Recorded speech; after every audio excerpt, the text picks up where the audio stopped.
जनाब ख्वाजा मोहम्मद आसिफ साहब। शुक्रिया जनाब स्पीकर। मेरे भाई नूर आलम साहब ने जो बातें की हैं, मैं इन बातों का ऐनी गवाह हूँ। एक सब कमेटी थी PAC की, जिसकी चेयरमैन नूर आलम साहब थे, मैं उस कमेटी का मेंबर भी था। ये जो सिलसिले मुख्तलिफ अदारों को इस्तिस्ना है पार्लियामेंट्री सुपरविजन या अकाउंटेबिलिटी से, मैं समझता हूँ कि ये पार्लियामेंट की जो बालादस्ती है उसकी नफ़ी करती है। और पार्लियामेंट की बालादस्ती जो है वो आइन में एनश्राइंड है। It is there in the constitution, it is enshrined in the constitution.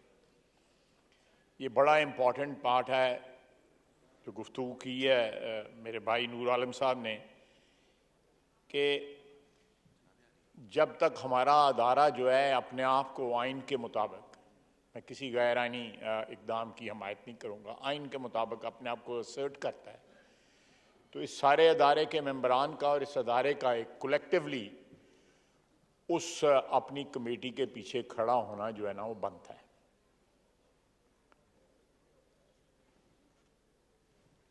Minister साहब, लॉ एंड जस्टिस सब बैठे हुए हैं, वज़ीर मुमलिकत बैठे हुए हैं। मेरा अपना ख्याल है, मेरी सजेशन है कि ये जितनी बातें जो है मेरे भाई ने की हैं, जहाँ पे पब्लिक अकाउंट्स कमेटी जो सबसे ज़्यादा इन्फ्लुएंशियल कमेटी है इस हाउस की, अपने काम के लिहाज से, अपनी ड्यूटीज़ के लिहाज से और अपनी जुरिस्डिक्शन के लिहाज से, उसको कोई कर्टेल करे या उसको कोई चैलेंज करे, तो हमें ज़रूर उस बात को, अगर पब्लिक अकाउंट्स कमेटी में वो चैलेंज हो रही है, तो उसको हाउस में ले आना चाहिए। People can be called to the bar of the house also. ये सिर्फ यहाँ की नहीं, ये दुनिया, सारी दुनिया में ये रीत है, ये रवायत है कि लोगों को बार ऑफ द हाउस पे कॉल किया जाता है। जो लोग अपने आप को मुकद्दस गाय समझते हैं, मुकद्दस एक होली कॉज समझते हैं, जिस तरह बार बार उन्होंने रेफरेंस दिया है कि बुलाया गया नहीं आए, एक दफ़ा बुलाया गया, 2 दफ़ा बुलाया गया, तो मैं नहीं गवाह हूं, नहीं आए। उसके बाद एक सूबाई हाई कोर्ट एहतराम के साथ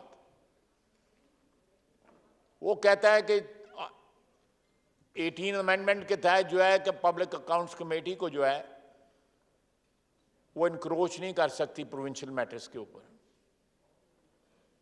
सर, जब वहां पे एहतसाब कमीशन ही बंद कर दिया जाए, वहां पे एहतसाब का प्रोसेस खत्म कर दिया जाए उस सूबे में, उस वक्त उस सूबे की अदालत को ये बात सामने नहीं आई उनके कि यहां पे KP के अंदर जो है सारा एहतसाब खत्म कर दिया गया है। मैं नूर आलम, मैं सही कह रहा हूं ना? और वहां पे केसेस जो है खत्म कर दिए गए। ये कैसा कानून और आइन है कि सूबे सूबे से में वो जो है वो अकाउंटेबिलिटी का प्रोसेस जो है डिफर करता है। सिंध में अकाउंटेबिलिटी हुई, पंजाब में अकाउंटेबिलिटी हुई, इस्लामाबाद में अकाउंटेबिलिटी हुई, उसमें बलूचिस्तान में अकाउंटेबिलिटी हुई। Why the process was stopped in KP? ये रिकॉर्ड का हिस्सा है। अदारा बंद कर दिया गया, फिर नहीं, ताला लगा दिया गया उस अदारे को। जी जी बिल्कुल, ये छुट्टी करा दी गई एहतसाब के अदारे को वहां से। खुद को जो है मदीने की रियासत कहते रहे और एहतसाब जो है जहां अपनी हुक्मरानी थी वहां पे कोई एहतसाब नहीं हुआ। बाकी सारी दुनिया का एहतसाब करते रहे, अपने साथी जो है या अपना एहतसाब नहीं करते रहे। इलेक्शन कमीशन ने कल एहतसाब किया उनका, जाली हलफनामे दाखिल करते रहे इमरान खान साहब, वजीर आजम साहब। जनाबे वाला, we have to assert ourselves. हम अपनी बालादस्ती के ऊपर इस ऐवान की बालादस्ती को प्रोटेक्ट करना, यह हमारी आईनी जिम्मेदारी है, यह हमारा मुकद्दस फरीजा है, हमने प्रोटेक्ट करना है। यहां पे फॉरेन स्पॉन्सर्ड और फॉरेन फंडेड लोग आके इस ऐवान की तौहीन करते हैं, इस ऐवान की बालादस्ती को जो है कॉम्प्रोमाइज करते हैं, इस आइन को कॉम्प्रोमाइज करते हैं जिसके ऊपर हम हल्फ उठाते हैं, जिसकी वजह से हमारा यहां पे वजूद है इस ऐवान के अंदर। ये कब तक मुल्क ऐसे चलेगा कि लोग जो है साइलों को बुला के जो है उनको एक्सप्लॉइट करते हैं? और जब एक आईनी अदारा जो है या एक आईनी अदारे का जो है एक कमेटी जो है वो उनको अकाउंटेबिलिटी की बुलाती है, वो आते नहीं है, या कहीं पे दफ्तर ही बंद कर दिए जाते हैं अकाउंटेबिलिटी के, उस वक्त किसी का ज़मीर नहीं जागा।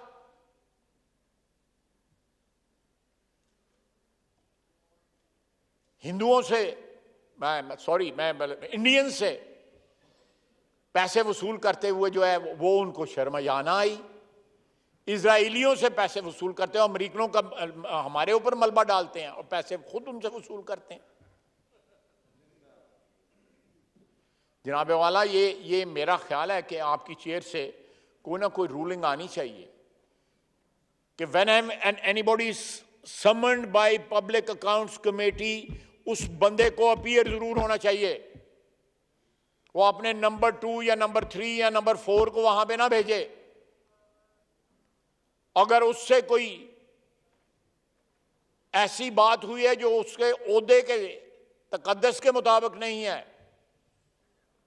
या उसके ओहदे या उसके फराइज से मुताबिकत नहीं रखती, या उसने अपने ओहदे का नाजायज इस्तेमाल करके किसी को एक्सप्लॉइट किया है, तो it is the right of the committee को बुलाया जाए वहां पे। हमने वहां पे, नूर आलम साहब गवाह हैं, वो 180 मिलियन पाउंड जो आए हुए हैं, जो बहरिया के सुप्रीम कोर्ट में बहरिया की जो लायबिलिटी है उसमें जो एडजस्ट कर दिए गए, national accountability, national crime agency जो बरतानिया की है, उसने पैसे यहां डायरेक्ट भेजे, हुकूमत को भेजे। सुप्रीम कोर्ट का लफ्ज जो है, आप कबीना के अंदर जब ये लिफाफा खोला गया, जो सील्ड लिफाफा था, उसके बाद एग्रीमेंट और कॉन्फिडेंशियलिटी का जो सिलसिला था वो सारा सामने आया। वो कादर यूनिवर्सिटी का जो है 400 कनाल जमीन के लिए और 50 करोड़ रुपए जमीन के लिए और इंटरचेंजेस के ऊपर जो जमीनें ली, साबिक वज़ीर आज़म ने और उनके अहले खाना ने, या वो खातून जो दुबई बैठी हुई है, उसके अफजाने में जो 50 अरब रुपया जो है, और आज से 3 रोज पहले जो है, 4 रोज पहले जो उस अदारे का जो नेशनल अकाउंटेबिलिटी नेशनल जो है वो क्राइम एजेंसी के साथ जिन्होंने नेगोशिएट किया पाकिस्तान के बिहाफ पे, जब कागजात निकाले तो जो गवाही थी जिनकी उनको बुलाया गया, वो उसी रात बरतानिया भाग गया। वो बरतानी सिटीजन था। ये 4 दिन पहले की बात है। दिन दहाड़े जो है डाके, दिन दहाड़े डाके, और बिहेव जो है तो जानते हो, और प्रिटेंड इस तरह करते हैं कि पाकिस्तान का ईमानदार तरीन वो शख्स है, आइन और कानून के मुताबिक जो है वो हुक्मरानी करते रहे हैं, ये उनका दावा है। आप उठा के देख लें पीएससी की कार्रवाई जो है। सर, हमें अपनी कमेटीज को इफेक्टिव बनाना पड़ेगा। ये कमेटीज जो है इस हाउस का हिस्सा हैं, इस हाउस का हिस्सा है ये कमेटीज। इन कमेटीज का तकद्दस जो नूर आलम कर रहा है, वो तकद्दस इस हाउस का तकद्दस है। ये एक्सटेंशन है इस ऐवान की, ये सारी कमेटीज जो हैं।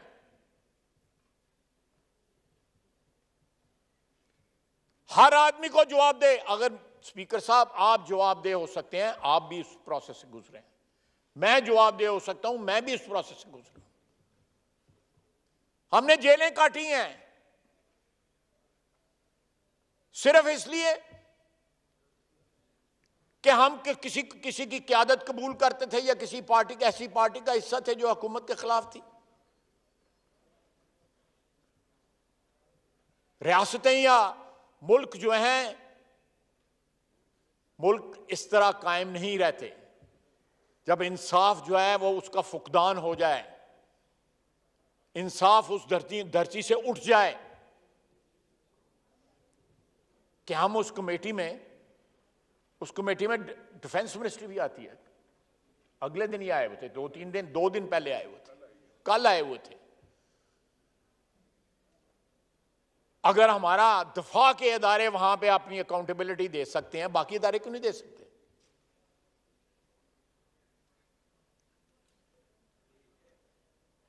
कल मेरा ख्याल है इन्होंने इन कैमरा की है, उनकी जो है वो और जनरल्स आए, बावर्दी आए, एक FW के आए हैं, बाकी तमाम अदारों के आते हैं। तो नैब का अदारा क्यों नहीं अकाउंटेबिलिटी दे सकता? या सिर्फ उसको हक है कि वो अपनी मर्जी की अकाउंटेबिलिटी जिसका मर्जी करता रहे?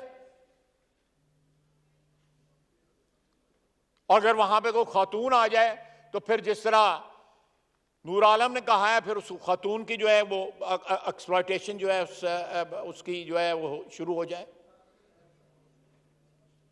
जनाबे वाला, ये सिलसिला जो है ना, ये इस मुल्क की जो है ना एग्जिस्टेंस को जो है शुबे में डाल रहा है, एग्जिस्टेंस को जो है ना वो खतरे में डाल रहा है।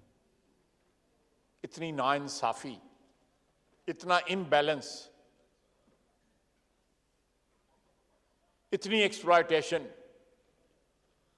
तमाम तर हदूद जो है क्रॉस कर गई है एक्सप्लॉयटेशन। एक शख्स जो है जिसको चोरी करता हुआ पकड़ा गया है, कल एक आईनी अदारा कह रहा है गलत जो है एफिडेविट दिए हुए हैं, हलफनामे जो है अल्लाह ताला के नाम के ऊपर हलफनामे जो है गलत दिए हुए हैं, जो कहता है कि मेरे साथ खड़े नहीं होगे तो शिरक होगा।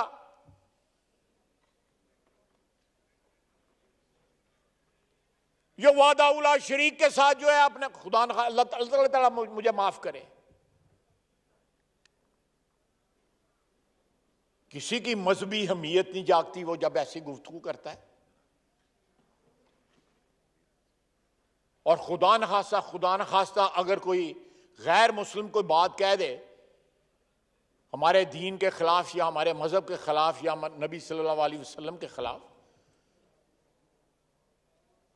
जरूर हमें प्रोटेक्ट करना चाहिए, हमारा मजहबी फरीजा है।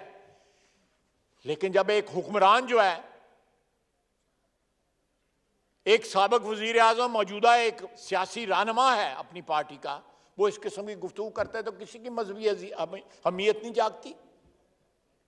कोई धरने देने नहीं आता फैजाबाद पे, कोई जुलूस नहीं निकालता, कोई इस्लामाबाद पे दावा नहीं बोलता, मार्च नहीं करता।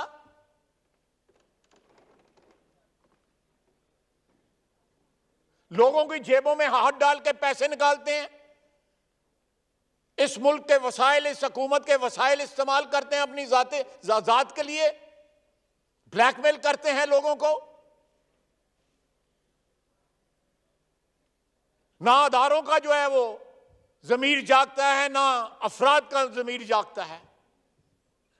लेकिन जनाब स्पीकर, हमने इस अदारे को जो है ना मजबूत करना है। इसकी जो प्रोसेस ऑफ अकाउंटेबिलिटी जो है, इसकी जो आउटरीच है, इसकी जो इफेक्टिवनेस है, इसका जो मौसर होना जो है वो आइन के मुताबिक जो है उसको इंश्योर करना हमारी जिम्मेदारी है, आपकी कुर्सी की जिम्मेदारी है, चेयरमैन पीएससी की जिम्मेदारी है, कबीना के लोगों की जिम्मेदारी, अपोजिशन की जिम्मेदारी है। हम एक बरादरी हैं, हमने नहीं इस अदारे को प्रोटेक्ट करना तो किसने प्रोटेक्ट करना है? हमने इसको इफेक्टिव नहीं बनाना तो किसने इफेक्टिव बनाना है? अगर ये अदारा जो है पूरी तरह बालादस्त हो जाए तो मैं कसम उठा के कहता हूं कि पाकिस्तान में जो है लोगों को इंसाफ मिलना शुरू हो जाए। यहां पे चोरी और डाके जो है खत्म हो जाए। यहां में हुक्मरान जो है वो झूठे एफिडेविट ना दें, वो इंडिया से और इजराइल से पैसे ना पकड़ें, अमेरिका से पैसे ना पकड़ें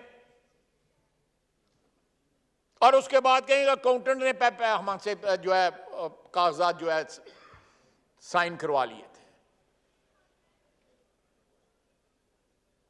मेरा ख्याल है जनाब स्पीकर, मैं ऑफ द कफ सजेशन दे रहा हूं कि यहां पे कोई पार्लियामेंट्री कमेटी जो है एक स्पेशल बनाए जो इन चीजों को देखे, या ये इख्तियार भी पीएससी को दें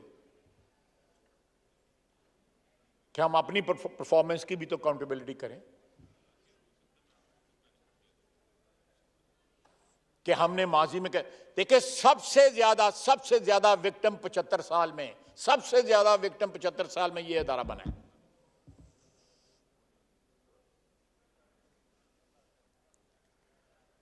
कभी फौजी टेक ओवर इस अदारे का खून करते थे, कभी 58(2)B करती थी।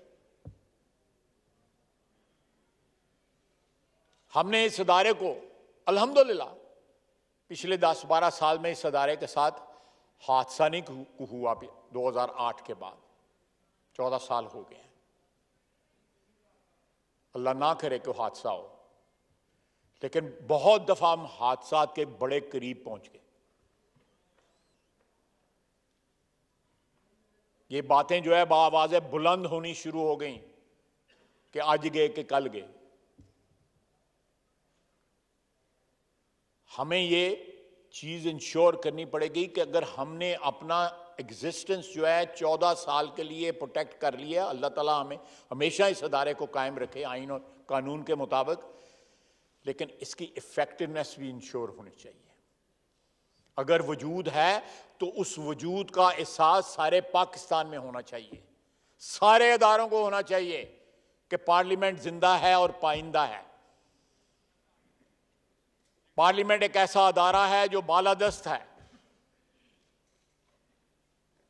जो अगर चैलेंज करता है कोई शख्स जो है या कोई अदारा एक कमेटी को, तो पार्लियामेंट उस कमेटी के पीछे खड़ी है। पार्लियामेंट ये इंश्योर करे कि वो कमेटी उनका इसका हिस्सा है और उसी तरह प्रोटेक्ट होगी जिस तरह पार्लियामेंट प्रोटेक्ट होती है। वमा अलैना इल्लल बलाग।